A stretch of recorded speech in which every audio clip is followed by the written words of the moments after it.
ତ ମୁଁ ପାଣି ଆଜ୍ଞାକୁ ଧନ୍ୟବାଦ ଦିଏ ମତେ ସ୍ମରଣ କରିଥିବାରୁ। ସୋ ଅନେକ ଦିନ ପରେ ଆଉ ତାଙ୍କ ସହିତ ଚାଟିଂ ହେଲା, ଦେଖା ହେଲା, ଅତ୍ୟନ୍ତ ଆନନ୍ଦିତ ଅଟେ। ବ୍ୟକ୍ତିଗତ ଭାବେ ହୋଷ୍ଟ ଆଜ୍ଞା ଆପଣଙ୍କୁ ଠାରେ ମୁଁ ଧନ୍ୟବାଦ ଦିଅତେ ମତେ ଆପଣଙ୍କ ପ୍ଲାଟଫର୍ମକୁ ଡାକିଥିବାରୁ। ପୁଣି ଉପସ୍ଥିତ ସମସ୍ତଙ୍କୁ ମୋର ହୃଦୟର କୃତଜ୍ଞତା ନମସ୍କାର ଜଣାଏ। ଆଉ ଆଜିର ଗୀତ ଗୁଡାକ ବହୁତ ସୁନ୍ଦର ଥିଲା। ମୁଁ ଯଦି ଭୁଲ ନାହିଁ ଆମମାନଙ୍କର ବୋଧେ ଅଞ୍ଜନ ଆଜ୍ଞା ସେଟା ମୁଁ ଟିକେ ଚିହ୍ନିଲା ପରିକା ଲାଗୁଛି ଯେ, କିନ୍ତୁ ସେ ଆମମାନଙ୍କ ଟ୍ରେନିଂ ସମୟରେ ହିଁ ଭଲ ଗୀତ ଗାଆନ୍ତି, ଉପାସନାର ଗୀତ ଗୁଡାକ। ଆଉ ଏସବୁ ବହୁତ ହୃଦୟ ସ୍ପର୍ଶୀ ଗୀତ ଗୁଡାକ ଗାଆନ୍ତି। ତାଙ୍କ ଯୌବନ ଅବସ୍ଥାରୁ ପ୍ରଭୁ ବ୍ୟବହାର କରି ଆଣିଛନ୍ତି। ଅଳ୍ପ ସମୟ ସାକ୍ଷାତ ମଧ୍ୟରେ ଆଉ ଆମମାନଙ୍କର ଫେଲୋସିପ ଅନେକ ସମୟ ହେଇଥିଲା ଟ୍ରେନିଂ ସମୟରେ। ବାକି ଯଦି ମୁଁ ଭୁଲ ନାହିଁ ତାହେଲେ ଅଞ୍ଜନ ଆଜ୍ଞା ହେଇପାରନ୍ତି। Thank you very much. Right right ପୁଣି ରାଇଟ୍ ଥ୍ୟାଙ୍କ ୟୁ ଉପସ୍ଥିତ ଭାଇ। Thank you. ଆଉ ପୁଣି ଉପସ୍ଥିତ ସମସ୍ତଙ୍କୁ ମୁଁ ଧନ୍ୟବାଦ ଦିଏ। ଆଉ ସକାଳେ ମୁଁ ବାକ୍ୟ ଶୁଣୁଥିବା ସମୟରେ ପାଣି ଆଜ୍ଞା ଗୋଟେ କଥା କହିଲେ ଯେ ସକାଳେ ସନ୍ଧ୍ୟାରେ କେହି ପ୍ରାୟ ଇଚ୍ଛା କରନ୍ତି ନାହିଁ ବଡ ବଡ ପ୍ରଚାରକ ମାନେ ପ୍ରଚାର କରିବା ପାଇଁ। ବେଶୀ ଲୋକ ହେଲେ ଆକା ସେମାନେ ପ୍ରଚାର କରନ୍ତି।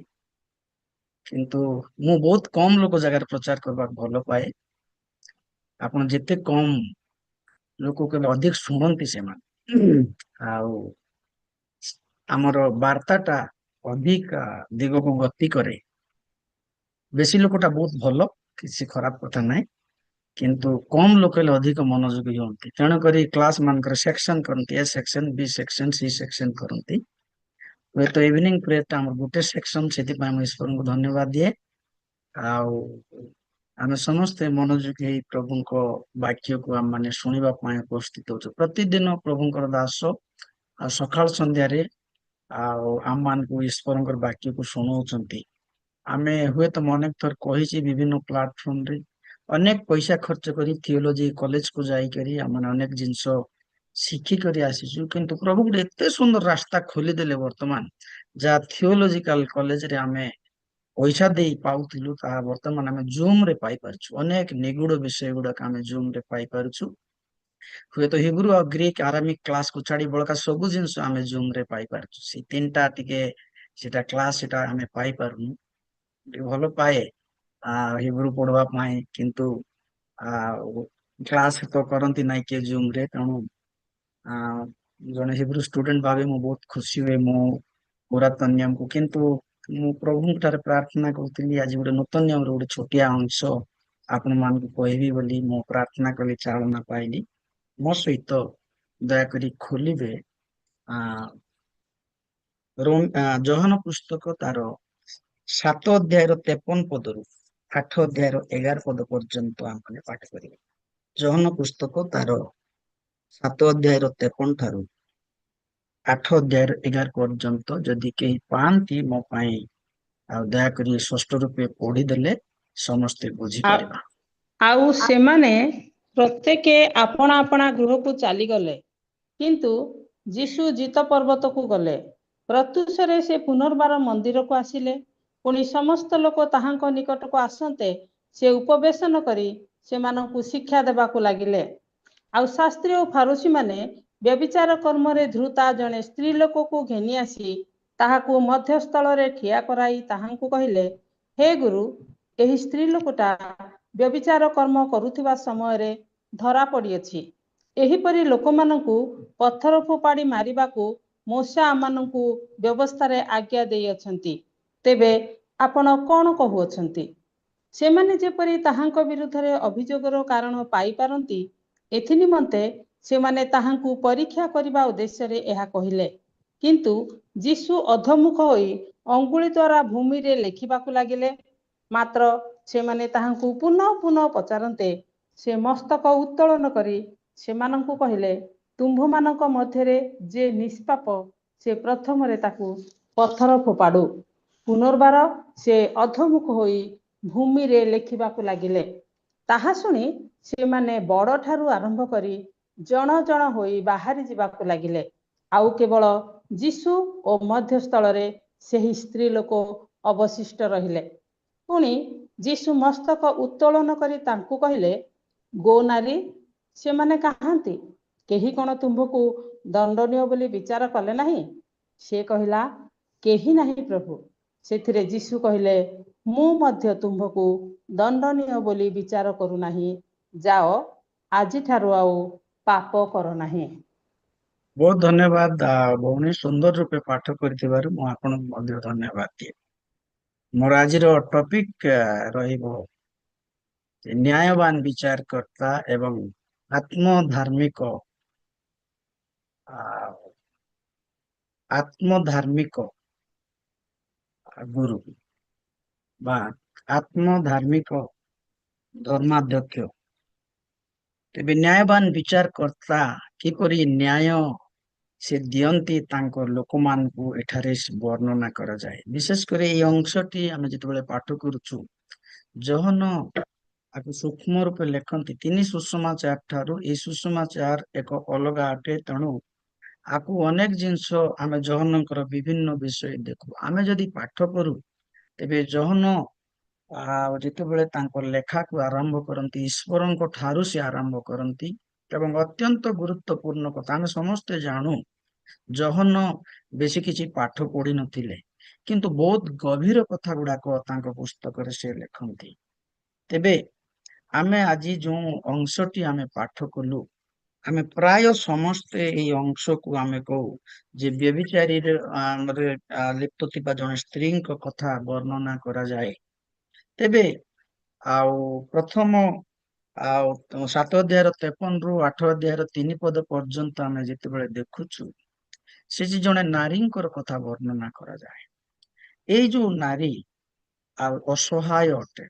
ତେବେ ମନ୍ଦିରରେ ଯୀଶୁ ଯେତେବେଳେ ଶିକ୍ଷା ଦଉଥିଲେ, ଏଇ ନାରୀକୁ ସେମାନେ ଧରିକରି ଆଣିଲେ ତାର ବିଚାର କରିବା ପାଇଁ। ତିନିଟା ବ୍ୟକ୍ତିଙ୍କର ବ୍ୟକ୍ତିତ୍ୱକୁ ଆମେ ମାନେ ଏଠି ଦେଖୁଛୁ। ପ୍ରଥମ ଦଳ, ଆପଣ ଯଦି 8 ଅଧ୍ୟାୟର 1, 2, 3 ପଦ ଯଦି ପଢିବେ, ପ୍ରଥମ ଜଣେ ବ୍ୟକ୍ତି ଧାର୍ମିକ ନ୍ୟାୟବାନ, ସେ ହଉଛନ୍ତି ପ୍ରାର୍ଥନା କରିବା ପାଇଁ ସେ ପର୍ବତକୁ ଗଲେ ଓ ଶିକ୍ଷା ଦେବା ପାଇଁ ସେ ମନ୍ଦିରକୁ ସକାଳେ ସକାଳେ ଆସି ପହଞ୍ଚିଛନ୍ତି।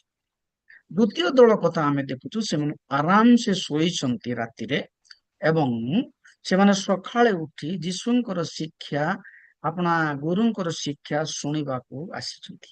ତୃତୀୟ ଦଳ କଥା ଆମେ ଦେଖୁଛୁ, ଗୋଟିଏ ଦଳ ଯୋଉମାନେ କି ଅନ୍ୟର ଦୋଷ ଧରି ଖୋଜି ଖୋଜି ବୁଲି ରାତି ଯାକ ନ ଶୋଇ ଦୋଷ ଧରି ସେମାନେ ଆସିଛନ୍ତି ଏବଂ ଜଣେ ବ୍ୟଭିଚାରୀ ସ୍ତ୍ରୀକୁ ଆଣିକିରି ମନ୍ଦିରରେ ସେମାନେ ରଖିଛନ୍ତି। ତେବେ କେହି କେହି ଦୋଷ ଧରିବାରେ ବ୍ୟସ୍ତ, କେହି କେହି ଉତ୍ତମ ରୂପେ ରାତ୍ରିରେ ଶୟନ କରି ସକାଳେ ତାଙ୍କ ବାକ୍ୟ ଶୁଣିବାରେ ଆଗ୍ରହ ହେଇକିରି ସେମାନେ ଆସିଛନ୍ତି। କିନ୍ତୁ ଏଠି ଆମେ ତିନିଟା ସିନ୍ କଥା ଦେଖିପାରୁଛୁ। ବିଶେଷ କରି ଏମାନେ ଯୀଶୁ ଯେତେବେଳେ ଶିକ୍ଷା ଦଉଥିଲେ, ସେତେବେଳେ ଜଣେ ବ୍ୟଭିଚାରୀର ଜଣେ ପାପିନୀ ସ୍ତ୍ରୀକୁ ଆଣିଛନ୍ତି। ଧ୍ୟାନର ସହିତ ଶୁଣନ୍ତୁ। ଗୋଟିଏ ସାଇଡରେ ସବୁ ଶାସ୍ତ୍ରୀ, ଫାରୁସି, ଧର୍ମଗୁରୁ ମାନେ, ଅନ୍ୟ ଏକ ସାଇଡରେ ଯୀଶୁ ଜଣେ ଏବଂ ମଝିରେ ଜଣେ ପାପ କରିଥିବା ସ୍ତ୍ରୀ। ମନ୍ଦିରକୁ ସେମାନେ ଆଣୁଛନ୍ତି ଏବଂ ମନ୍ଦିରକୁ ଯେତେବେଳେ ସେମାନେ ଆଣୁଛନ୍ତି, ସୋ କଲ୍ଡ କଥିତ ବ୍ୟକ୍ତି ମାନେ, ଯୋଉମାନଙ୍କୁ ଆତ୍ମଧାର୍ମିକ, ଆତ୍ମଗୁରୁ, ଧର୍ମଗୁରୁ ବୋଲି ଯାହାକୁ କୁହାଯାଏ, ସେମାନେ ଜିହୁଦୀୟ ଲୋକମାନେ ତାଙ୍କୁ ଧରି ମନ୍ଦିରରେ ଯୀଶୁଙ୍କ ନିକଟକୁ ଆଣି ପଚାରୁଛନ୍ତି, ତାଙ୍କୁ ମାରିବା ପାଇଁ ଚେଷ୍ଟା କରୁଛନ୍ତି, ନ୍ୟାୟ ମାଗୁଛନ୍ତି। ତେବେ ଏମାନଙ୍କର କେତୋଟି ଗୁଣ ମୁଁ କହିବି, ଦୟାକରି ଧ୍ୟାନର ସହିତ ଶୁଣନ୍ତୁ। ତେବେ ଯେତେବେଳେ ତାକୁ ଧରିକିରି ସେମାନେ ଆଣିଲେ, ସମସ୍ତେ ଆଶ୍ଚର୍ଯ୍ୟ ହେଇଗଲେ। ଆକୁ ତ ଧରିକିରି ଆଣିବା କଥା ନାହିଁ ଯୀଶୁଙ୍କ ପାଖକୁ। ଯେତେବେଳେ ଜଣେ ପାପ କରେ ତା ପାଇଁ ବୋଲି ଅନ୍ୟ ବିଚାର ରହିଛି। ଯେତେବେଳେ ଜଣେ ପାପ କରେ ତା ମନ୍ଦିରକୁ ଅଣାଯିବ ନାହିଁ। ଏବଂ ଏଇ ସ୍ତ୍ରୀ ଲୋକକୁ ଯେତେବେଳେ ଧରି ଆସୁଛନ୍ତି, ସମସ୍ତେ ଆଶ୍ଚର୍ଯ୍ୟ ହେଇଯାଆନ୍ତି। ତେବେ ଏଇ ଯୋଉ ଧର୍ମଗୁରୁ ମାନଙ୍କ ଭିତରେ ଥିଲେ, ତାଙ୍କର ପ୍ରଥମ ଗୁଣ ମୁଁ ଆପଣମାନଙ୍କୁ କହିବା ପାଇଁ, ସେମାନେ ଅନ୍ୟ ମାନଙ୍କର ଦୋଷ ଧରିବା ବ୍ୟକ୍ତି ଅଟନ୍ତି। ସେମାନଙ୍କର କାର୍ଯ୍ୟ ତାହା ନାହିଁ, ନିୟମ ଅନୁସାରେ କାର୍ଯ୍ୟ କରିବ। କିନ୍ତୁ ଏମାନେ ସେମାନେ ଦୋଷ ଧରିବା ଲୋକମାନେ ଅଛନ୍ତି। ସେମାନେ ନିଜକୁ ଜଣେ ଆତ୍ମଧାର୍ମିକ ବୋଲିକରି ଭାବୁଛନ୍ତି ଏବଂ ଜଣେ ସ୍ତ୍ରୀ ଲୋକକୁ ଧରିକରି ଆଣୁଛନ୍ତି। ବହୁତ ପାଥାଟିକ ସ୍ତ୍ରୀ ଲୋକର ପରିସ୍ଥିତି ବର୍ତ୍ତମାନ। ସେ ବଞ୍ଚି ପାରିବ ନାହିଁ, ଆଗକୁ ବଢି ପାରିବ ନାହିଁ। ତାର ଶେଷ କଥା ହଉଛି ମୃତ୍ୟୁ। ଏ ମୃତ୍ୟୁ ମୁଖରୁ କିଏ ତାକୁ ଉଦ୍ଧାର କରିବେ? ମେଜରିଟି ଲୋକ ହଉଛନ୍ତି ଜିହୁଦୀୟ ଲୋକମାନେ, ଧାର୍ମିକ ଲୋକମାନେ, ଯାହାକୁ ସୋ କଲ୍ଡ ଧାର୍ମିକ ଲୋକମାନେ। ମେଜରିଟି ଲୋକ ହଉଛନ୍ତି ଯୋଉମାନେ ମନ୍ଦିରକୁ ଯାଆନ୍ତି, ଯୋଉମାନେ ସେବା କରନ୍ତି, ଯୋଉମାନେ ପୂଜା କରନ୍ତି। ଆଉ ଜଣେ ଜିହୁଦୀୟ ମାନଙ୍କର ରୀତିନୀତି ଅନୁସାରେ, ଲ ଅନୁସାରେ ଜଣେ ଦୁଇ ଜଣ ଯଦି ସେମାନେ ସାକ୍ଷୀ ହେଇଯିବେ, ତାହେଲେ ସ୍ତ୍ରୀକୁ ମରାଯିବ, ପଥର ମରାଯିବ। ତାର ଅବସ୍ଥା ଭିନ୍ନ ଅଟେ। ରାତି ଯାକ ଖୋଜି ଖୋଜି ଖୋଜି ଖୋଜି ଖୋଜିକିରି ଏମାନେ ଗୋଟେ ସ୍ତ୍ରୀକୁ ଧରିକରି ଆସୁଛନ୍ତି। ଅନ୍ୟର ଭୁଲ ଧରିଥିବା ଲୋକମାନେ, ଆମମାନଙ୍କ ମଣ୍ଡଳୀରେ ମଧ୍ୟ ଅନେକ ଲୋକମାନେ ଆମେ ଦେଖୁ, ଖାଲି ଅନ୍ୟର ଭୁଲ ଧରିବାକୁ ଲୋକମାନେ ବସିଥାନ୍ତି। କିଏ କେମିତି ପ୍ରଚାର କଲା, କିଏ ଗ୍ରୀକ କହିଲା, କିଏ ହିବ୍ରୁ କହିଲା, କିଏ ଆଣ୍ଠୁ ମାରିଲା, କିଏ କେମିତି ପ୍ରାର୍ଥନା କଲା, ଖାଲି ଭୁଲ ଏକା। ବଡ ବଡ ସଭା ମାନଙ୍କର ତ କହିହବ ନା, ଏମିତି କହିଦେଲା, ସେମିତି କହିଦେଲା, ଏମିତି ହେବାର ନଥିଲା। ଆଜିକାଲି ଗୋଟେ ୟୁଟ୍ୟୁବ ରେ ମୁଁ ଦେଖୁଥିଲି, କିଛି କମେଣ୍ଟ ବି କଲି, ଗୋଟେ ଚାଲିଛି, ତୁମର ଦାନ କଣ, ତୁମର ବରଦାନ କଣ, ତୁମେ କିଏ, ତୁମେ ଏ ଜାଣିନ, ତୁମେ ବି ଜାଣିନ, ତୁମେ ସି ଜାଣିନ, ଆମେ ସବୁ କିଛି।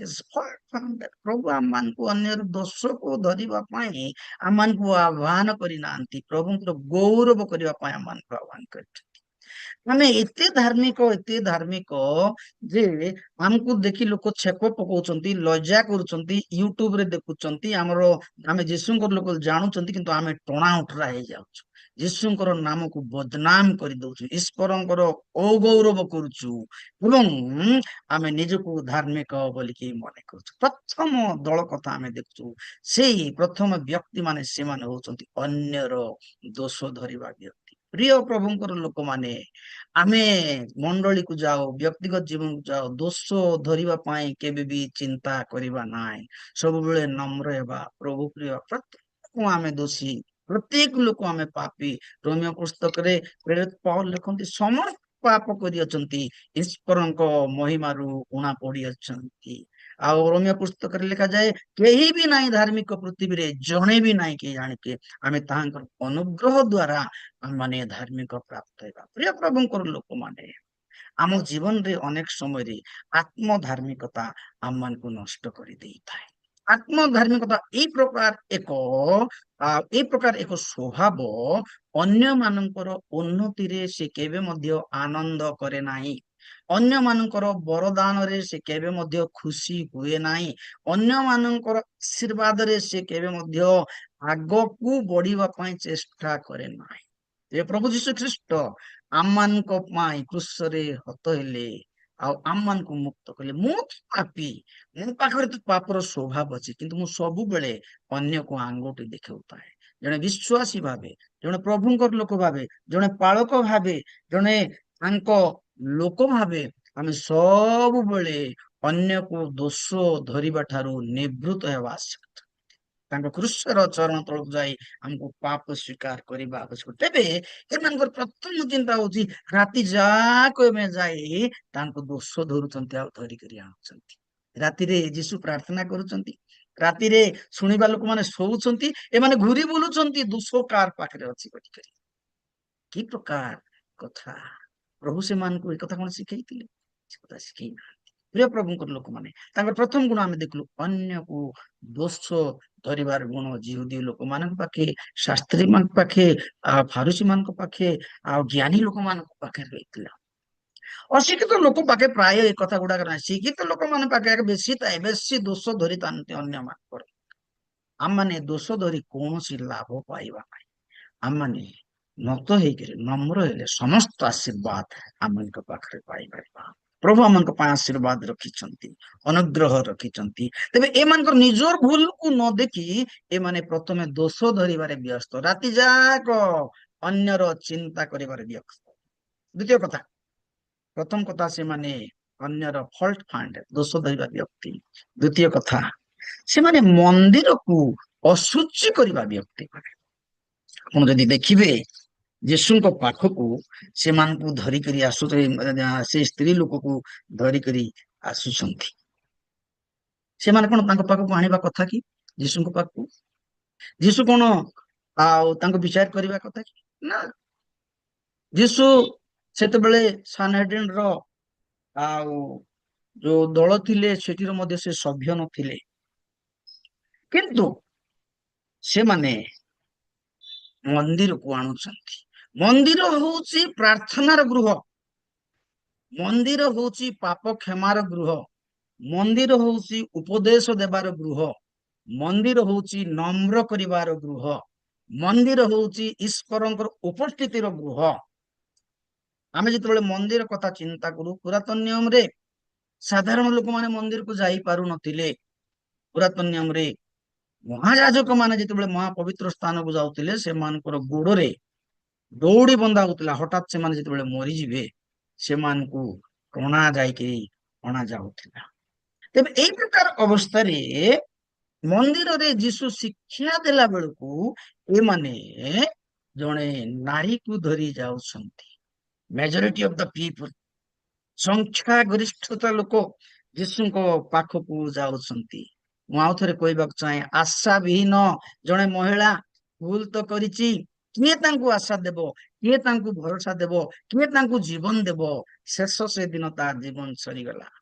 ଗୋଟିଏ ପଟ ମେଜରିଟି ଅଫ ଦ ପିପୁଲ, ଆଉ ଗୋଟିଏ ପଟ ସିଙ୍ଗଲ ଜିସସ୍, କିଏ ତାଙ୍କୁ ପ୍ରକୃତ ନ୍ୟାୟ ଦେବ? ଆଜି ବି ଆମେ ଦେଖୁ କୋର୍ଟକୁ ଗଲେ ଯୋଉମାନଙ୍କର ମେଜରିଟି ହୁଏ, ଆଜି ବି ଦେଖୁ ଗାଁ ଗହଳି ଯାଏ ଯୋଉମାନଙ୍କ ମେଜରିଟି ହୁଏ, ସେମାନଙ୍କର କଥା ହିଁ କୁହାଯାଏ। ତେବେ ନିରୀହ, ଏ ପାପୀ, ଏ ଦୁଃଖୀ ସ୍ତ୍ରୀର କଥା କିଏ ଶୁଣିବ? ଶୁଣିବା ପାଇଁ କେହି ନାହିଁ।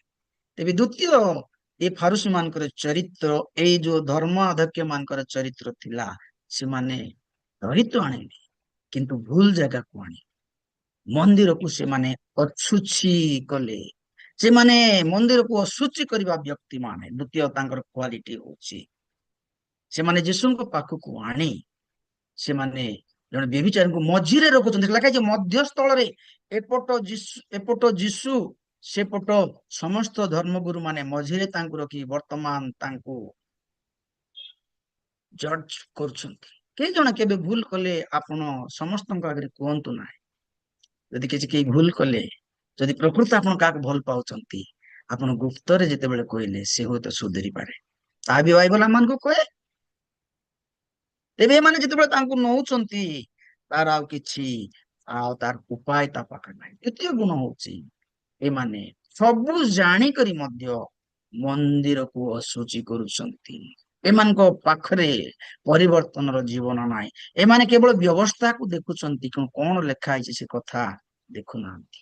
ତେବେ ମନ୍ଦିରକୁ ଆଣିବା ଲୋକ ଠାରୁ କଣ ଜଣେ ନାରୀ ତାର ଜୀବନରେ ଭରସା ପାଇବ କି? ଜୀବନ ପାଇବ କି? ନ୍ୟାୟ ପାଇବ କି? ଦୋଷ ଧରିଥିବା ଲୋକ ଠାରୁ କଣ ସେ ନ୍ୟାୟ ପାଇବେ କି?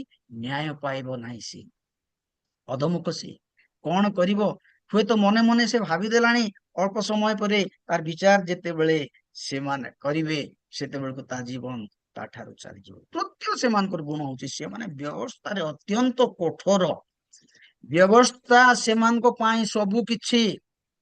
ବ୍ୟବସ୍ଥାରେ ଯାହା ଲେଖା ହେଇଛି ତାକୁ ସେମାନେ ଦେଖିବେ, ଯାହା ଲେଖା ହେଇଛି ତାକୁ ହିଁ ସେମାନେ ଦେଖିକରି ନ୍ୟାୟ ବିଚାର କରିବେ। ନିଜର ହୃଦୟର ପରିବର୍ତ୍ତନ ନାହିଁ, କିନ୍ତୁ ଲେଖା ହେଇଥିବା ବିଷୟକୁ ସବୁବେଳେ ବ୍ୟବସ୍ଥାକୁ ଦୃଢ ରୂପେ ଧରୁଛନ୍ତି। ଆମେ ବି ଅନେକ ସମୟରେ ଏତେ ଷ୍ଟ୍ରଙ୍ଗ ଆମ ଡକ୍ଟ୍ରିନରେ, କିନ୍ତୁ ହୃଦୟ ପରିବର୍ତ୍ତନ ନାହିଁ। ଆମମାନଙ୍କର ଟ୍ରାଡିସନରେ ଏତେ ଷ୍ଟ୍ରଙ୍ଗ, ଆମମାନଙ୍କର ହୃଦୟ ପରିବର୍ତ୍ତନ ନାହିଁ। ଆମମାନଙ୍କ ପରମ୍ପରାରେ ଆମେ ଏତେ ଷ୍ଟ୍ରଙ୍ଗ, କିନ୍ତୁ ଆମମାନଙ୍କର ହୃଦୟ ପରିବର୍ତ୍ତନ। ଯେହେତୁ ଲୋକମାନଙ୍କ ପାଖରେ very strong in their tradition, law, ବ୍ୟବସ୍ଥାରେ ବହୁତ ସେମାନେ ଷ୍ଟ୍ରଙ୍ଗ ଥିଲେ, କିନ୍ତୁ ଈଶ୍ୱରଙ୍କ ଠାରୁ ବହୁତ ଦୂରରେ। ଯୋଉମାନଙ୍କର ଜୀବନ ଈଶ୍ୱରଙ୍କ ଠାରେ ସମର୍ପିତ ନାହିଁ, ଯୋଉମାନଙ୍କର ଜୀବନ ଈଶ୍ୱର ପ୍ରିୟ ନାହିଁ, ସେମାନଙ୍କ ଠାରେ କିଛି ଭରସା ପାଇବେ? ସେମାନଙ୍କ ଠାରେ କିଛି ନ୍ୟାୟ ପାଇବେ? କିଛି ଆଶା ପାଇବେ ନାହିଁ। କଣ ସେମାନଙ୍କର ଦେଖୁଛୁ, ସେମାନେ କେବଳ କେବଳ ବ୍ୟବସ୍ଥାକୁ କଣ ଲେଖା ହେଇଛି ଦେଖୁଛନ୍ତି, କିନ୍ତୁ ସେମାନଙ୍କର ଜୀବନରେ ପରିବର୍ତ୍ତନ ନାହିଁ। ତେବେ ଏମାନଙ୍କ ଠାରୁ ଆମେ କେବେ ଆଉ ନ୍ୟାୟ ପାଇବା କି? ଚତୁର୍ଥ ଗୁଣ ଆମେ ଆଉ ସେମାନଙ୍କ ପାଖରେ ଦେଖୁଛୁ, ସେଇଟା ହଉଛି ସେମାନେ ନାରୀ ମାନଙ୍କୁ କେବେ ମଧ୍ୟ ମୁଖ୍ୟ ସ୍ରୋତରେ ଆଣିବାକୁ ଚେଷ୍ଟା କରୁନଥିଲେ। ଦେ ଅବ୍ୟୁଜ ଦ ୱୁମେନ୍, ସେମାନେ ନାରୀ ମାନଙ୍କୁ ନିର୍ଯାତନା ଦଉଥିଲେ, ତାଙ୍କର ଅଧିକାର ସେମାନଙ୍କୁ ତାଙ୍କୁ ଦଉନଥିଲେ।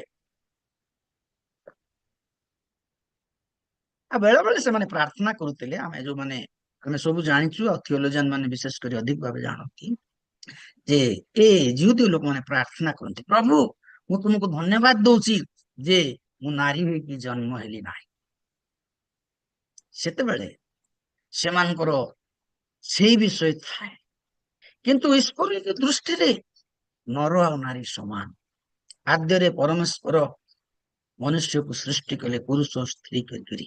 ଏଗୁଡାକ ଅନେକ ଜିନିଷକୁ ସେମାନେ ଭୁଲିଗଲେ। ସେମାନଙ୍କର ଜୀବନରେ କେବଳ ମେନ୍ ସେଣ୍ଟ୍ରାଲ ମନୁଷ୍ୟ କେନ୍ଦ୍ରିକ ବିଷୟ ସେମାନଙ୍କ ଜୀବନରେ ଥିଲା। ନାରୀ ମାନଙ୍କ ପ୍ରତି ସେମାନେ ଆଉ ବହୁତ ଅନ୍ୟାୟ ସେମାନେ କରୁଥିଲେ। ତେବେ ଏଠି ଆମେ ଦେଖୁଛୁ ଯେ ଯେତେବେଳେ ସେମାନେ ଧରିକିରି ଆସୁଛନ୍ତି ଜଣେ ବ୍ୟକ୍ତିକୁ ବ୍ୟଭିଚାରୀ ଦୋଷରେ, ସେମାନଙ୍କୁ ଖାଲି ନାରୀକୁ ଧରିଛନ୍ତି, ପୁରୁଷ କାହିଁ? ଯଦି ବ୍ୟବଚାର ସେମାନେ କରିଛନ୍ତି ତ ପୁରୁଷ କାହିଁ? ସବୁବେଳେ ନାରୀକୁ ଦୋଷ ଦିଅନ୍ତି। ଚତୁର୍ଥ ଏଇଟା ଆମର ଜିହୁଦୀ ମାନଙ୍କ ଜୀବନରେ, ଧର୍ମଗୁରୁ ମାନଙ୍କ ଜୀବନରେ ଦେଖିପାରୁଛୁ। ତାକୁ ଷଷ୍ଠ ରୂପେ ଆମେ ଜାଣୁଛୁ ଯେ ସେମାନେ ଗୋଟିଏ ପ୍ରକାର ଆଉ ଜୀବନ କାଟନ୍ତି, ତାହା ହଉଛି ଅର୍ଦ୍ଧ ସତ୍ୟ କୁହନ୍ତି। ବାଇବେଲ କହେ, ଗାଲାତିୟ 3:27 ଲେଖାଯାଏ, ପୁରୁଷ ଓ ସ୍ତ୍ରୀ ସେମାନେ ସମାନ। କିନ୍ତୁ ଏମାନେ ଈଶ୍ୱରଙ୍କର ବାକ୍ୟକୁ ସେମାନେ କଣ କରନ୍ତି ନା ଈଶ୍ୱରଙ୍କର ବାକ୍ୟକୁ ଏମାନେ ମାନନ୍ତି ନାହିଁ। ପ୍ରିୟ ପ୍ରଭୁଙ୍କର ଲୋକମାନେ, ସେମାନଙ୍କ ଜୀବନରେ ଅନେକ ଗୁଡେ ଫଲ୍ଟ ଗୁଡାକ ଥିଲା, ତାକୁ ସେମାନେ ବୁଝିପାରିଲେ ନାହିଁ। ସେମାନେ ଆଉ ତାଙ୍କୁ ଧରିକରି ଆଣୁଛନ୍ତି, ପୁରୁଷ ଆଉ ସ୍ତ୍ରୀ ସମାନ ବୋଲିକରି ଭାବୁନାହାନ୍ତି। ଚତୁର୍ଥ ଗୁଣ, ପଞ୍ଚମ ଗୁଣ କଥା ଆମେ ଦେଖୁଛୁ, ସେମାନେ ବ୍ୟବସ୍ଥାକୁ ଭଗ୍ନକାରୀ ନା ଆଜ୍ଞା ଲଙ୍ଘନକାରୀ ମାନେ ଥିଲେ। ଆପଣ ଲେବୀୟ ପୁସ୍ତକ 20:10 ଟିକେ ଯଦି ପଢିବେ, କିମ୍ବା ଦ୍ୱିତୀୟ ବିବରଣ 22:22 ପଢନ୍ତୁ ପ୍ଲିଜ।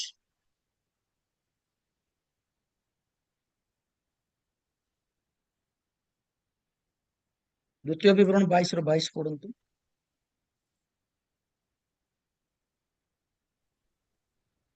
ଯେବେ କୌଣସି ପୁରୁଷ ବିବାହିତା ସ୍ତ୍ରୀ ସହିତ ଶୟନ କାଳରେ ଧରାପଡ଼େ, ତେବେ ସେହି ସ୍ତ୍ରୀ ସହିତ ଶୟନକାରୀ ପୁରୁଷ ଓ ସେହି ସ୍ତ୍ରୀ ଦୁହେଁ ହତ ହେବେ।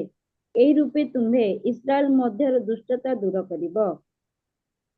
ଏବେ ପ୍ରିୟ ପ୍ରଭୁଙ୍କର ଲୋକମାନେ ଆମେ ଦେଖୁଛୁ, ଆଉ 20 ଲେବୀୟ ତାର 20:10 ମଧ୍ୟ ସେଇ କଥା ଲେଖା ହେଇଛି। ଯଦି ଦୋଷ ଯଦି କାହାର ଧରାଯାଏ, ଉଭୟଙ୍କର ଧରାଯାଏ। କିନ୍ତୁ ଏଇଠି ଆମେ ଦେଖୁଛୁ ଜଣକୁ ସେମାନେ ଧରିକରି ଆସିଛନ୍ତି, ଅର୍ଥାତ୍ ସେମାନେ ଅର୍ଦ୍ଧ ସତ୍ୟ କହୁଛନ୍ତି। ଯୋଉ ପ୍ରକାର ଶୈତାନ ଯାଇକିରି ସାପ ରୂପରେ ଏକ ସନ୍ଦେହ ସୃଷ୍ଟି କଲା, ହବାଙ୍କ ପାଖକୁ ଯାଇକିରି ଅର୍ଦ୍ଧ ସତ୍ୟ କହିଲା, ଠିକ ଏଇ ଲୋକମାନେ ଅର୍ଦ୍ଧ ସତ୍ୟ କହୁଛନ୍ତି। ଯଦି କେହି ଧରା ପଡେ କୌଣସି ପାପରେ, ଉଭୟଙ୍କୁ ମରାଯିବ, ଉଭୟଙ୍କୁ ପଥର ମରାଯିବ, ଉଭୟଙ୍କର ବିଚାର କରାଯିବ। କିନ୍ତୁ ଏମାନେ ଉଭୟଙ୍କୁ ଧରି ନ ଆଣିକିରି ଜଣକୁ ଧରିକିରି ଆଣୁଛନ୍ତି। ଅର୍ଦ୍ଧ ସତ୍ୟ ହଉଛି ପାପ। ଯେତେବେଳେ ଜଣେ ବ୍ୟକ୍ତି ଅଧା ସତ କହେ, ସେ ପାପ କରେ। ତେଣୁକରି ଆମେ ଦେଖୁଛୁ ଏମାନଙ୍କ ଜୀବନରେ, ଆଉ ଯାହା ଆମେ ଦେଖିଲୁ ଯେ ଏମାନେ ବ୍ୟବସ୍ଥାକୁ ମଧ୍ୟ ପାଳନ କରୁଥିଲେ, ବ୍ୟବସ୍ଥାକୁ ସେମାନେ ଅଭ୍ୟାସ କରୁଥିଲେ, ବ୍ୟବସ୍ଥାକୁ ଲଙ୍ଘନ କରୁଥିଲେ, ସେମାନେ ବ୍ୟବସ୍ଥା ଅନୁସାରେ ଚାଲୁନଥିଲେ। ଷଷ୍ଠ କଥା, ସେମାନେ ସୁବିଧାବାଦୀ ଲୋକ ଥିଲେ। ଆପଣ ଯଦି ତାର ତଳ ତଳ ଅଧ୍ୟାୟକୁ ଯଦି ପଢିବେ, ଦେଖିବେ 6 ପଦକୁ ଯଦି ପଢିବେ, 8 ଅଧ୍ୟାୟ ଟିକେ ପଢିଦିଅ ମା କିଏ ହେଲେ ଦୟାକରି। ସେମାନେ ଯେପରି ତାହାଙ୍କ ବିରୁଦ୍ଧରେ ଅଭିଯୋଗର କାରଣ ପାଇପାରନ୍ତି, ଏଥି ନିମନ୍ତେ ସେମାନେ ତାହାଙ୍କୁ ପରୀକ୍ଷା କରିବା ଉଦ୍ଦେଶ୍ୟରେ ଏହା କହିଲେ। କିନ୍ତୁ ଯୀଶୁ ଅଧମୁଖ ହୋଇ ଅଙ୍ଗୁଳି ଦ୍ୱାରା ଭୂମିରେ ଲେଖିବାକୁ ଲାଗିଲେ। ତାଙ୍କର ମେନ୍ ଉଦ୍ଦେଶ୍ୟ ଥିଲା ସେ ସ୍ତ୍ରୀ ଦଣ୍ଡ ପାଉ କି ନ ପାଉ, ସେ ସ୍ତ୍ରୀ କୌଣସି ପ୍ରକାର ଆଉ ତାର ପାପକୁ ଦୋଷକୁ ଯାହା ବି ସେ ହଉ ପଛେ, କିନ୍ତୁ ଯୀଶୁଙ୍କୁ ଦୋଷ ଧରିବା ଥିଲା ସେମାନଙ୍କର ମୁଖ୍ୟ ଉଦ୍ଦେଶ୍ୟ। ସେଠି ଲେଖା ହେଇଛି ସୁବିଧାବାଦୀ ଲୋକମାନେ। ଆଉ ଗୋଟେ ମୁଁ ବର୍ଷନରେ ଦେଖୁଥିଲି ସେମାନେ ଯୀଶୁଙ୍କୁ ଫାନ୍ଦରେ ପକେଇବା ପାଇଁ ବୋଲିକରି ଚେଷ୍ଟା କରୁଥିଲେ। ସେମାନେ ଯୀଶୁଙ୍କ କାର୍ଯ୍ୟରେ ଖୁସି ନଥିଲେ, ସବୁବେଳେ ନିଜର ସୁବିଧା ପାଇଁ ବୋଲିକରି ଚେଷ୍ଟା କରୁଥିଲେ। ପଦେ ମୁଁ କହିବି ଏଠି ମଣ୍ଡଳୀରେ ଅନେକ ସମୟରେ ମତେ ମିଶେଇ ଆମେ ସୁବିଧାବାଦୀ ହେଇଯାଇଥାଉ, ଅନ୍ୟକୁ ଦୋଷ ଦେଇ। ଏତେ ସୁବିଧାବାଦୀ ହଉ, ଭୁଲ କରିଥିଲେ ମଧ୍ୟ ଆମେ ହିଁ ରାଇଟ ବୋଲିକରି ଆମେ ମନେ କରିଥାଉ। ତାଙ୍କର ଉଦ୍ଦେଶ୍ୟ ଥିଲା ସ୍ତ୍ରୀ ଲୋକଟି ଦୋଷ ପାଉ। ଆମେ ଅନେକ ଦୋଷ କରିଛୁ, କିନ୍ତୁ ଆମ ଦୋଷକୁ ଧରା ନ ଯାଉ। ବାକି ସ୍ତ୍ରୀ ଲୋକ ଯୀଶୁଙ୍କର ଉପରେ ସେ ସବୁ ଦୋଷ। ଏ ମନୁଷ୍ୟ ଜୀବନ କେବେ ବି ଠିକ କଥା କହିନାହିଁ, ସବୁବେଳେ ସ୍ୱାର୍ଥବାଦୀ, ସବୁବେଳେ ଅନ୍ୟର ଅପକାରରେ ବ୍ୟସ୍ତ, ସବୁବେଳେ ଅନ୍ୟର ଆଶୀର୍ବାଦରେ ଖୁସି ହୁଏ ନାହିଁ। ସପ୍ତମ କଥା, ସେମାନେ ହଉଛନ୍ତି ଆମ ପରି ପାପିଷ୍ଟ ଲୋକ, ଆମ ପରି ଭୁଲ କାର୍ଯ୍ୟ କରିଥିବା ଲୋକମାନେ। ଆମେ ତଳ ତଳକୁ ଯେତେବେଳେ ଦେଖୁଛୁ, ସେତେବେଳେ ସେମାନେ ଜାଣିପାରିଲେ ସେମାନେ ମଧ୍ୟ ନିଜେ ଭୁଲ କରିଥିବା ବ୍ୟକ୍ତିମାନେ। ତେବେ ଆସୁ ଏଇ 7ଟି ଗୁଣ ଏଇ ଯୁହୁଦୀ ମାନଙ୍କ ମଧ୍ୟରେ ଏ ଅଧ୍ୟାୟରେ ଆମେ ଯୋଉ ଦେଖିଲୁ, ତେବେ ଯଦି ଆଲୋଚନା କରାଯାଏ, ତେବେ ଆମ ପାଖରେ ଏଇ ଗୁଣ କିଛି ଅଛି କି? ଯଦି ଅଛି, ଆମେ ତ୍ୟାଗ କରିବା ପଡିବ। ହୁଏତ ମୁଁ ଭାବୁନାହିଁ ମୋ ପାଖରେ ଅନେକ ଗୁଣ ଅଛି, ମୁଁ ଭାବୁନାହିଁ ଆମ ପାଖରେ ନାହିଁ ବୋଲି। ମନୁଷ୍ୟ ଆମେ ସମସ୍ତେ ପାପର ଅଧୀନ ଅଟୁ। ଏଇ ସବୁ ଘଟଣା ଆଉତାରେ 5 ପଦରେ ଆମେ ଯେତେବେଳେ ଦେଖୁଛୁ, ସେମାନେ ଯୀଶୁଙ୍କ ପାଖକୁ ଯେତେବେଳେ ସେ ସ୍ତ୍ରୀ ଲୋକକୁ ଆଣିଲେ, ସେମାନେ ଯୀଶୁଙ୍କୁ ପଚାରୁଛନ୍ତି ବର୍ତ୍ତମାନ। ପଢମା 5 ପଦ। ଏହିପରି ଲୋକମାନଙ୍କୁ ପଥର ଫୋପାଡ଼ି ମାରିବାକୁ ମୋଶା ଆମ୍ଭମାନଙ୍କୁ ବ୍ୟବସ୍ଥାରେ ଆଜ୍ଞା ଦେଇଅଛନ୍ତି। ତେବେ ଆପଣ ଏଇ କଣ ଯୋଉ କରୁଛନ୍ତି? ଥ୍ୟାଙ୍କ ୟୁ ମା। ଏଇ ଯୋଉ 7ଟି ଗୁଣ କଥା ମୁଁ କହିଲି, ତାଙ୍କେ ତାଙ୍କ ନିଜ କଥା ଭାବୁନାହାନ୍ତି। ବର୍ତ୍ତମାନ ସେମାନେ ପଏଣ୍ଟକୁ ଆସୁଛନ୍ତି, କହୁଛନ୍ତି ହେ ଗୁରୁ, ହେ ପ୍ରଭୁ, ଯେ ଏ ସ୍ତ୍ରୀ ଲୋକକୁ ରାତିରେ ଆମେ ଧରିକିରି ଆଣିଲୁ, ଏମାନଙ୍କୁ ଆମେ ପଥର ଫୋପାଡ଼ିବୁ କି ନାହିଁ, ତମେ ନ୍ୟାୟ ଦିଅ। ସେମାନେ ଦୋଷକୁ ଯୀଶୁଙ୍କୁ ଧରିବା ପାଇଁ ସେମାନେ ଚେଷ୍ଟା କରୁଛନ୍ତି। ଏଇଟା ଯୀଶୁ କି ପ୍ରକାର ସେମାନଙ୍କୁ ଉତ୍ତର ଦେବେ, ଯୀଶୁ କି ପ୍ରକାର ତାଙ୍କୁ ନ୍ୟାୟ ଦେବେ। ତେବେ ତା ତଳପଦ ମାନଙ୍କର ଲେଖା ହେଇଛି, ମୁଁ ଶୀଘ୍ର ସାରିବା ପାଇଁ ଚାହେଁ। ଆଉ ସାର୍, ମୁଁ ଆଉ କେତେ ସମୟ ନେଇପାରିବି? ପାଣି ଆଜ୍ଞା କରନ୍ତୁ ଆପଣ ଯୋଉଟା ଆଣିଛନ୍ତି ସରା। ଆଜ୍ଞା ଥ୍ୟାଙ୍କ ୟୁ। ଏବେ ଆଉ ଆମେ ଯୋଉଠି ଏଠି ଦେଖୁଛୁ ତଳପଦ ମାନଙ୍କ ମଧ୍ୟରେ, ଆଉ ଯୀଶୁ ସେ ଅଧମୁଖ ହେଇକି ସେ ଲେଖିଲେ ବୋଲି ଲେଖା ହେଇଛି। ବାଇବେଲରେ ଯଦି ଆପଣ ଦେଖିବେ, ଯୀଶୁଙ୍କର ପାଠ ପଢା କଥା ଲେଖା ହେଇନାହିଁ, ଯୀଶୁ ସ୍କୁଲ ଯିବା କଥା ଲେଖା ହେଇନାହିଁ, ଯୀଶୁ ହଷ୍ଟେଲରେ ଥିବା କଥା ଲେଖା ହେଇନାହିଁ, କି ଧର୍ମଗୁରୁ ମାନଙ୍କ ପାଖରେ ଯାଇକି ଶିଖିବା କଥା ଲେଖା ହେଇନାହିଁ। କିନ୍ତୁ ଏଇଟା ବୋଧେ ମୁଁ ଭାବୁଛି ଏଇଟା ପ୍ରଥମ ଥର ଏଇଠି ଲେଖା ହେଇଛି। ଯୀଶୁ ଲେଖିଲେ, ଯେତେବେଳେ ସେ ଲେଖିଲେ ସେତେବେଳେ ସମସ୍ତେ ଦେଖୁଛନ୍ତି। ଯୀଶୁ କଣ ଲେଖିଲେ ଆମେ ଜାଣୁନାହୁଁ, କିନ୍ତୁ କେହି କେହି କହନ୍ତି, ସ୍କଲାର୍ସ ମାନଙ୍କର ଧ୍ୟୁ ମାନଙ୍କ ମଧ୍ୟରୁ, ଅନ୍ୟର ସ୍ତ୍ରୀକୁ ଲୋଭ କରିବା ଆଉ ପାପ ବୋଲି ଜଣେ ସ୍କଲାର୍ସ ତାକୁ ବର୍ଣ୍ଣନା କରନ୍ତି। ଆଉ କେହି କେହି କହନ୍ତି ସେମାନଙ୍କର ଭୁଲକୁ ଲେଖିଲେ ଲେଖନ୍ତି। ଯେତେବେଳେ ସେମାନେ ଲେଖିଲେ ସେମାନେ ସବୁ ତାଙ୍କୁ ଦେଖିଲେ।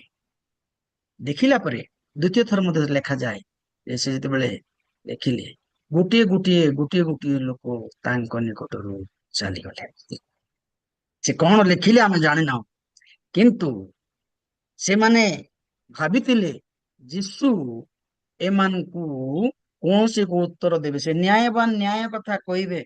ତେବେ ସେମାନେ 2ଟା ପଏଣ୍ଟକୁ ସେମାନେ ଜଗିଥିଲେ। ପ୍ରଥମ ପଏଣ୍ଟ ହଉଛି, ଯୀଶୁ ନିଶ୍ଚୟ କହିବେ ଏମାନଙ୍କୁ ଏ ସ୍ତ୍ରୀକୁ ପଥର ଫୋପାଡ଼ିକି ମାର, ଆଉ କିମ୍ବା କହିଥାନ୍ତେ ସେ ତାକୁ ଛାଡି ଦିଅ, ଯେହେତୁ ସେ ଦୟାଳୁ ଯୀଶୁ, ଆମଙ୍କ ପାପକୁ ସେ ଦେଖନ୍ତି ନାହିଁ, ତେଣୁ ସେ ଛାଡି ଦିଅ ବୋଲି ସେ କହିଥାନ୍ତେ।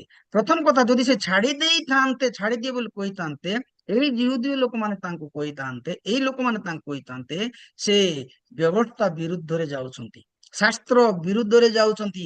କାହିଁକି? ଶାସ୍ତ୍ରରେ ଲେଖା ହେଇଛି ପାପ କରିଥିବା ଲୋକ ସିଏ ପଥର ଫୋପାଡ଼ିବେ ତାକୁ ମରାଯାଏ। ମଶାଙ୍କ ବିରୁଦ୍ଧରେ ଯାଉଛନ୍ତି ବୋଲି ସେମାନେ କହିଥାନ୍ତି। ଦ୍ୱିତୀୟ ଘଟଣା, ଯଦି ସେ କହିଥାନ୍ତେ ତାଙ୍କୁ ପଥର ଫୋପାଡ଼ି କରି ମାର, ରୋମିଓ ସାମ୍ରାଜ୍ୟର ଶାସନକର୍ତ୍ତା ମାନଙ୍କ ଅନୁସାରେ ଜଣେ ବ୍ୟକ୍ତିଙ୍କୁ ସେମାନେ ପଥର ଫୋପାଡ଼ି ମାରି ପାରିବେ ନାହିଁ ବିନା ରାଜାଙ୍କର, ବିନା ତାଙ୍କର ଅନୁମତିରେ। ତାଙ୍କର କ୍ୟାପିଟାଲ ଦଣ୍ଡ ତାଙ୍କ ପାଖରେ ନଥିଲା। ଏବଂ ଯୀଶୁ ଯଦି କହିଥାନ୍ତେ ଏମାନେ ପଥର ଫୋପାଡ଼ି କରି ଯଦି ମାରିଥାନ୍ତେ, ତାହେଲେ ହୁଏତ ଯୀଶୁଙ୍କୁ ରୋମିଓ ସରକାର ସେତେବେଳେ ଆରେଷ୍ଟ କରିଥାନ୍ତେ, ଘଟଣାଟା ଅନ୍ୟ ପ୍ରକାର ହେଇଥାନ୍ତା।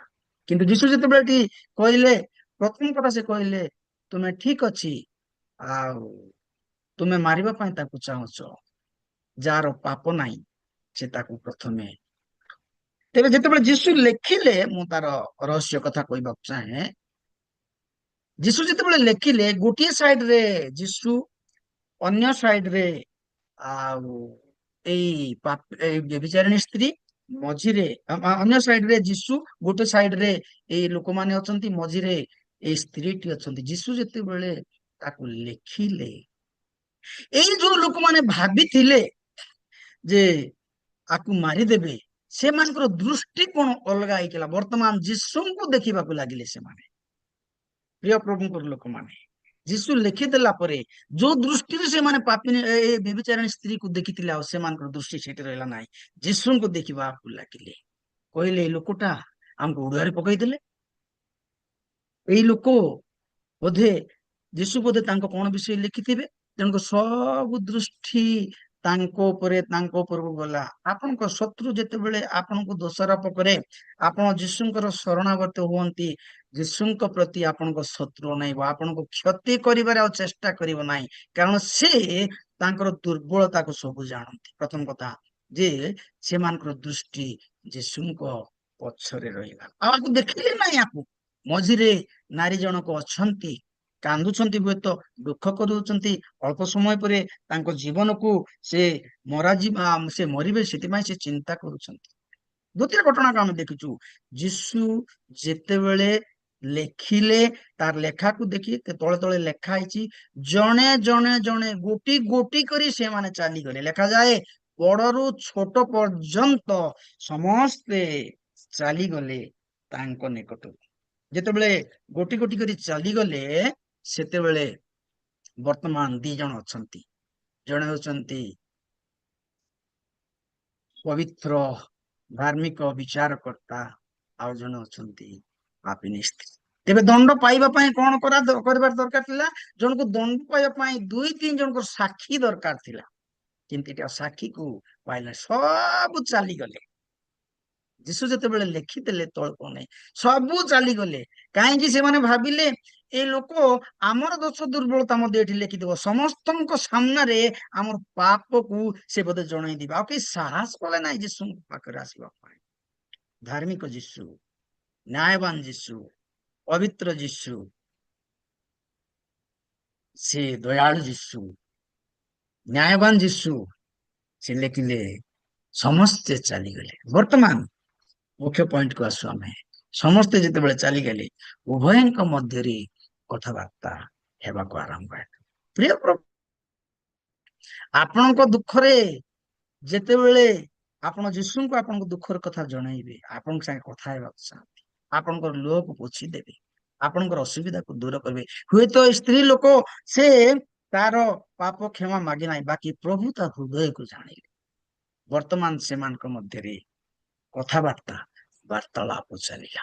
ଯେତେବେଳେ ସେମାନେ କଥାବାର୍ତ୍ତା କରୁଛନ୍ତି, ସାକ୍ଷୀ ନାହିଁ, ପ୍ରଭୁ ତାକୁ କହୁଛନ୍ତି, ଆଜିଠାରୁ ଆଉ ପାପ କର ନାହିଁ, ଆଜିଠାରୁ ଆଉ ପାପ କର ନାହିଁ। ମନୁଷ୍ୟ ବେଳେ ବେଳେ ଆମମାନଙ୍କୁ ତାଙ୍କ ଦୃଷ୍ଟିରେ ଦେଖନ୍ତି, କିନ୍ତୁ ପ୍ରଭୁ ତାଙ୍କ ପବିତ୍ର ଦୃଷ୍ଟିରେ ଆମେ ଯେତେବେଳେ ଦେଖନ୍ତି, ଆମେ ଯେତେବେଳେ ପାପକୁ ସ୍ୱୀକାର କରୁ, ସେ ଆମମାନଙ୍କର ପାପ କ୍ଷମା କରିବା ପାଇଁ ବିଶ୍ୱସ୍ତ ଆଉ ନ୍ୟାୟବାନ ପ୍ରଭୁ ଅଟନ୍ତି। ଆଜିର ଶିକ୍ଷାରେ ଆମେ କଥା ଜାଣୁଛୁ, ସେ ଧାର୍ମିକ ନ୍ୟାୟବାନ ବିଚାରକର୍ତ୍ତା ଅଟନ୍ତି।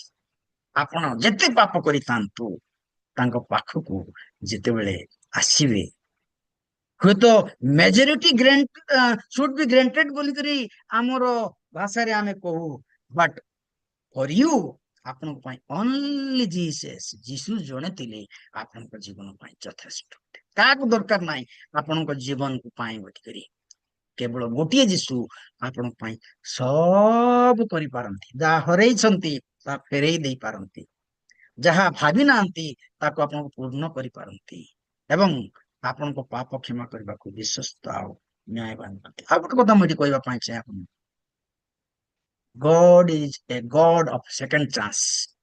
ପ୍ରଭୁ ଆମ ଜୀବନରେ ଦ୍ୱିତୀୟ ଥର ସୁଯୋଗ ଦେଇଥାନ୍ତି ଆମେ ପରିବର୍ତ୍ତନ ହେବା ପାଇଁ। ସେଥିପାଇଁ କହିଲେ, ଝିଅ ଆଜିଠାରୁ ଆଉ ପାପ କର ନାହିଁ। ଆମେ ପାପ ସବୁବେଳେ କରିଥାଉ, କିନ୍ତୁ ପ୍ରଭୁ ସୁଯୋଗ ଉପରେ ସୁଯୋଗ ଦେଇଥାନ୍ତି ଆମେ ଛାଡିବା ପାଇଁ। ବେଳେ ବେଳେ ଆମେ ଇଚ୍ଛା କରିନଥାଉ, ପାପର ସ୍ୱଭାବ ଏତେ ତାକୁ ମନେ ପକେଇଥାନ୍ତି। ମୁଁ ଜାଣେ ନାହିଁ ଆପଣ ମାନଙ୍କୁ କେତେ ଲୋକ ଏକଥରକେ ଧାର୍ମିକ, ମୁଁ ଅନେକ ଥର ପଢେ, ଅନେକ ଥର ଉଠେ। ପ୍ରଭୁ ବାରମ୍ବାର ସୁଯୋଗ ଦିଅନ୍ତି। ଗଡ ଅଫ ଗଡ ସେକେଣ୍ଡ ଚାନ୍ସ, ସବୁବେଳେ ଦ୍ୱିତୀୟ ସୁଯୋଗ ଦିଅନ୍ତି। ଏ ସ୍ତ୍ରୀ ଲୋକ, ବ୍ୟଭିଚାର ସ୍ତ୍ରୀକୁ ସେ ଦ୍ୱିତୀୟ ସୁଯୋଗ ଦେଲେ। ଆପଣଙ୍କ ମତେ ପ୍ରଭୁ ଜଗିଛନ୍ତି, ମୋ ଛୁଆ ଫେରି ଆସୁ। ଅପବ୍ୟୟ ଫେରି ଆସିଲା, ତାର ସବୁ ହରେଇ କରି ଦ୍ୱିତୀୟ ସୁଯୋଗ ପାଇଲା ସେ। ଆପଣଙ୍କୁ ଆଉ ମତେ ପ୍ରଭୁ ଦ୍ୱିତୀୟ ସୁଯୋଗ ଦେବା ପାଇଁ ଜଗିଛନ୍ତି। ନୟାମୀକୁ ପ୍ରଭୁ ଦ୍ୱିତୀୟ ସୁଯୋଗ ଦେଲେ, ଫେରି ଆସିଲେ ମୋଆବକୁ ଯେତେବେଳେ, ଆଉ ଥରେ ତାକୁ ସ୍ଥାପିତ କଲେ। ଆପଣଙ୍କୁ ଆଉ ମତେ ଦ୍ୱିତୀୟ ସୁଯୋଗ ପ୍ରଭୁ ଦେବା ପାଇଁ ଚାହାନ୍ତି। ତେବେ ନ୍ୟାୟବାନ ବିଚାରକର୍ତ୍ତା, ଧାର୍ମିକ ବିଚାରକର୍ତ୍ତା, ମନୁଷ୍ୟ ଯୋଉ ପ୍ରକାର ବିଚାର କରେ ସେଇ ପ୍ରକାର ସେ ବିଚାର କରନ୍ତି ନାହିଁ। ତାଙ୍କ ବିଚାର ସମ୍ପୂର୍ଣ୍ଣ ସମ୍ପୂର୍ଣ୍ଣ ତାହା ଆଉ ଧାର୍ମିକତା ଅଟେ। ସେ କାହାକୁ ମୁଖାପେକ୍ଷା କରନ୍ତି ନାହିଁ। ମନୁଷ୍ୟ ମୁଖାପେକ୍ଷା କରେ, ଈଶ୍ୱର କେବେ ମୁଖାପେକ୍ଷା କରେ। এই সকল ଧାର୍ମିକ ଲୋକମାନେ ଗୋଟି ଗୋଟି ଗୋଟି ହେଇକି ଚାଲିଗଲେ।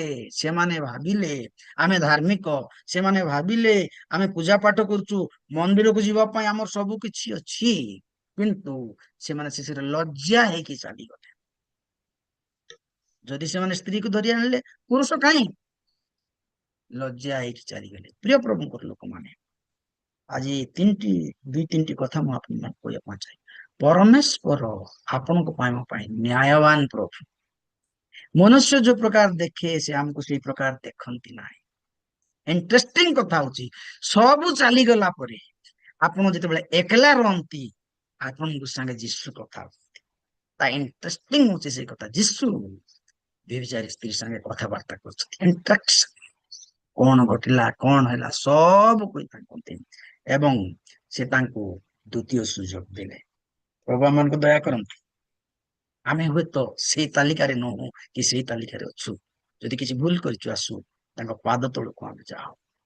ପ୍ରଭୁ ତୁମେ ମତେ ଦ୍ୱିତୀୟ ସୁଯୋଗ ଦେଇଥିବାର ଧନ୍ୟବାଦ ଦଉଛି। ମୁଁ ହସ୍ପିଟାଲରେ ଥିଲି ବିଶାଖାପାଟଣାରେ, ଡକ୍ଟର ମତେ ମରିଯିବ ବୋଲି କହିଲେ। ସେତେବେଳେ ମୁଁ ପ୍ରାର୍ଥନା କଲି, ପ୍ରଭୁ ଗୋଟେ ସୁଯୋଗ ଦେଲେ ମୁଁ ଆଉ ବଞ୍ଚିପାରେ। ଗୋଟେ ଲାଇଟ୍ ପଳେଇ ଯାଇଥିଲା, ଚାଲି ଯାଇଥିଲା। ମୁଁ ଯେତେବେଳେ ସେଇ କଥା ଭାବୁଥିଲି, ସଡନଲି ଲାଇଟ୍ ଆସିଲା। ମୁଁ ମୋ ମିସେସକୁ କହିଲି, ପ୍ରଭୁ ମତେ ବଞ୍ଚେଇ ବ୍ୟବହାର କରି। ସେଥିପାଇଁ ଆଜି ମୁଁ କୈନାନ ଗ୍ରୁପରେ ଈଶ୍ୱରଙ୍କର ବାକ୍ୟ କହିପାରୁଛି। ଦ୍ୱିତୀୟ ସୁଯୋଗ ପ୍ରଭୁ ଦିଅନ୍ତି।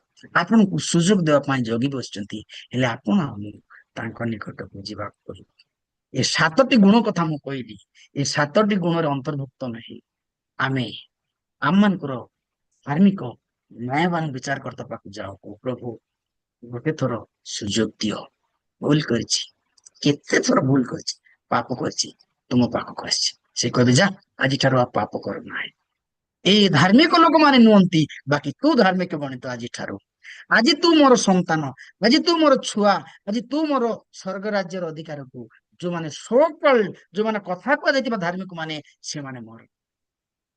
ଆମେ ଯେତେବେଳେ ପାପକୁ ସ୍ୱୀକାର କରି ଫେରି ଆସିଛୁ, ପ୍ରଭୁ ଆମମାନଙ୍କୁ ଘୋଷଣା କରନ୍ତି, ଯା ପାପ କର ନାହିଁ, ମୁଁ ମୁକ୍ତ କଲି, ଆଜିଠାରୁ ତୁ ମୋ। ପ୍ରଭୁ ଏ ଛୋଟିଆ ଦଳକୁ, କୈନାନ ଗ୍ରୁପକୁ ସୁଯୋଗ ଉପରେ ସୁଯୋଗ ଦିଅନ୍ତୁ। ତାଙ୍କ ଆଶୀର୍ବାଦ ଆମମାନଙ୍କ ଉପରେ ରଖନ୍ତୁ। ଏହା ହଉଛି ଦ୍ୱିତୀୟ ସୁଯୋଗ କାର କାର ପାଇଁ, ତୃତୀୟ ସୁଯୋଗ କାର କାର ପାଇଁ। ସେ ଏକଲା ଥିଲା ବେଳେ ଆପଣଙ୍କ ସାଙ୍ଗେ କଥା ହେବା ପାଇଁ ଚାହାନ୍ତି। ପ୍ରଭୁ ଆମ ସମସ୍ତଙ୍କୁ ଆଶୀର୍ବାଦ କରନ୍ତୁ। ଆଉ ଥରେ ମୁଁ ଧନ୍ୟବାଦ ଦିଏ। ଅନେକ ଗୁଡାଏ କଥା ଏଠି ଅଛି, କିନ୍ତୁ ସମୟ ଅତି ଗଡି ଚାଲିଛି। ମୁଁ ଧନ୍ୟବାଦ ଦିଏ ପାଣି ଆଜ୍ଞାଙ୍କୁ। Thank you sir, thank you very much. ମତେ ସମୟ ଦେଇପାରୁ ପ୍ରଭୁ ସମସ୍ତଙ୍କୁ ଅନୁଗ୍ରହ କରନ୍ତୁ। ଆମେନ୍।